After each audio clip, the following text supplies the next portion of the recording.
ওরে বাবা রে বাবা, বড্ড টয়লেট চেপেছে। ইস, এত সুন্দর কম্বলে গরম থেকে কি আর উঠতে ইচ্ছে করে? কি আর করার, টয়লেট তো যেতেই হবে।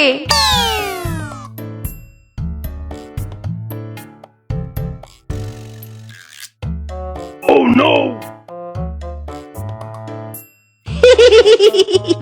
আমি যখন রাতে ঘুমাতে পারছি না তখন কাউকে আমি ঘুমাতে দিব না। রূপারে রূপা, লাইনে দাঁড়িয়ে না হয়ে একটু পেতেই ছিলাম, তাই বলে সবাই মিলে আমাকে কম্বল না দিয়ে তাড়িয়ে দিলি। এদিকে কম্বলের শোকে বউ তার বাপের বাড়ির কাঁথায় আমাকে ঘুমাতে দেয়নি। আগুন জ্বলছে আমার মনে, প্রতিশোধের আগুন জ্বলছে। Oh no!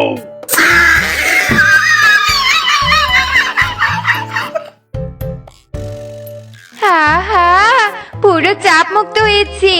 এবার বাকি রাতটুকু কম্বল মুড়ি দিয়ে পুরো নাক ডেকে ঘুমোবো। হায় হায়, একে একে আমার কম্বল ভেজা কেন? শুকনো কম্বল হঠাৎ করে ভিজে গেল কি করে? এই বাকি রাতটুকু আমি ঘুমোবো কি করে গো? এই সর্বনাশ আমার কে করলো? ও জলে, ও জলে গো, প্রতিশোধের আগুন মনে জলে। আমি শান্তিতে ঘুমাতে পারবো না, আমি কাউকে ঘুমাতেও দিব না। ওরে শীতের কম্বল, আরামের বদলে তুই সবার ঘুম হারাম করবি। মোরল মশাই কম্বলটা দিয়ে যা উপকার করেছে না, নয়তো এমন গভীর রাতে নদীর মাছ ধরতে আসতেই পারতাম না। আহা, কম্বল মুড়ি দিয়ে কেমন টপাটপ মাছ ধরছি। ওরে বেটা, ওটা ফিসকে না? খুব আরামে কম্বল মুড়ি দিয়ে মাছ ধরা হচ্ছে, তাই না? দাঁড়া, তোর আরাম আমি বের করছি। কি করি কি করি, হ্যাঁ পেয়েছি উপায়।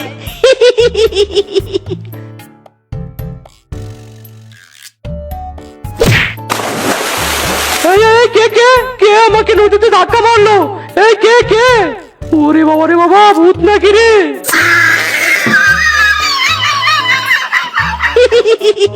মার গুড়ি মার চক্কা, ফিসকে বেটা ভূত ভেবে দারুণ ভয় পেয়েছে। উফ, আজ রাতে এমন ভাবে সবাইকে কম্বল ভেজা করে যা মজা পেয়েছি না, পুরো লে হালুয়া।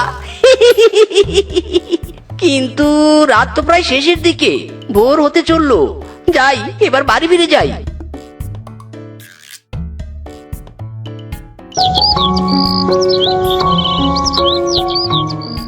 আর বলো না ফিচকে কিংকং দাদা, কত আশা করে মোড়ল মশাইয়ের কাছ থেকে শীতের কম্বল নিয়েছিলাম রাতে আরাম করে ঘুমোবো বলে, আর সেই কম্বল কিনা রাতে হঠাৎ করে একা একা ভিজে গিয়েছিল। তুই তো এটা বললি, আর আমার দুঃখের কথা কি বলবো? আমাকে তো ভূত নদীতে ধাক্কাই মেরে দিয়েছে। কোনো মতে ভেজা কম্বলে নিজের জীবন নিয়ে বাড়ি ফিরেছি। সবার সাথে একই ঘটনা, কেউ কম্বল গায়ে দিয়ে ঘুমাতে পারেনি, কিন্তু কেন? ওই কেনর উত্তর তোরা কখনোই পাবি না। কাল রাতে তো ঘুমাতে পারিসনি, আর কোনো রাতেই ঘুমাতে পারবি না।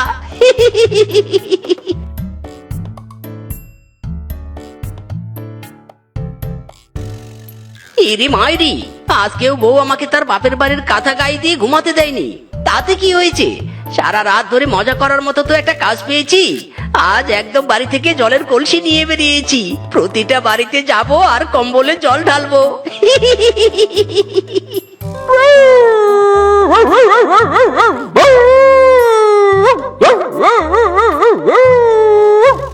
ইরি বাবারে বাবা, এই কুকুরটা আবার কোথা থেকে এলো?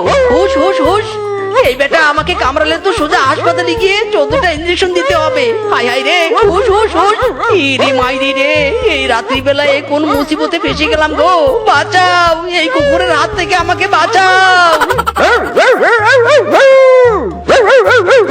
কেউ একজন বাঁচাও বাঁচাও বলে চিৎকার করছে না? আরে আরে, ওই তো মিসকে কুকুরের পাদে পড়ে গাছে উঠে চেঁচাচ্ছে। এই কুকুর, এই হুশ হুশ হুশ।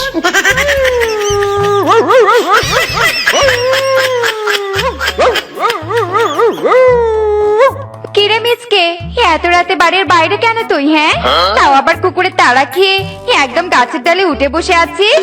তোর চিৎকার শুনেই তো ছুটে এলাম আমরা। কি ব্যাপার, 2 কলসি জল কেন এখানে? মিসকে, কলসি দুটো তোর নাকি রে? তা জল ভর্তি কলসি নিয়ে কোথায় যাচ্ছিলি? তোদের বাড়িতে তো যাচ্ছি তোদের শীতের কম্বলে জল ঢালতে, আর রাস্তার মধ্যে বেটা কুকুর আমাকে তাড়া করেছে।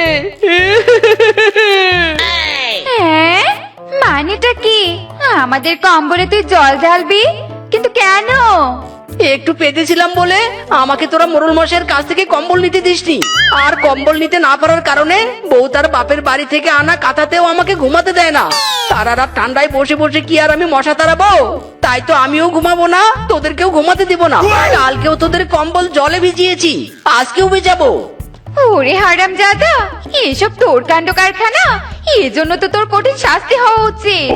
তোকে কি শাস্তি দিব আমরা সেটা ভাবা হয়ে গেছে। শুধু রাত পেরিয়ে দিনটা হোক, কম্বলের জন্য তোর এত কাণ্ড কারখানা, তাই না? দেখ তোর কি করি আমরা। ইরে মাইরি, ওরে তোরা আমাকে রোদের মধ্যে এই ফাঁকা মাঠে কেন বেঁধে রেখেছিস? রোদে তো আমি পুড়ে গেলাম রে। আমরা কম্বল পেয়েছি বলে তোর খুব হিংসা, তাই না? দাঁড়া, তোকে আজ কম্বল দিয়ে মুড়িয়ে রাখবো। নে কম্বল নিয়ে বসে থাক এবার। ইরি মাইরি রে, ওরে বাবা গরমে মরে গেলাম গো। ওরে তোদের কম্বল তোরা নিয়ে যা রে, কি গরম গো। আমি আর কম্বলের লোভ করবো না রে। ওরে বাবা রে, ওরে বাবা।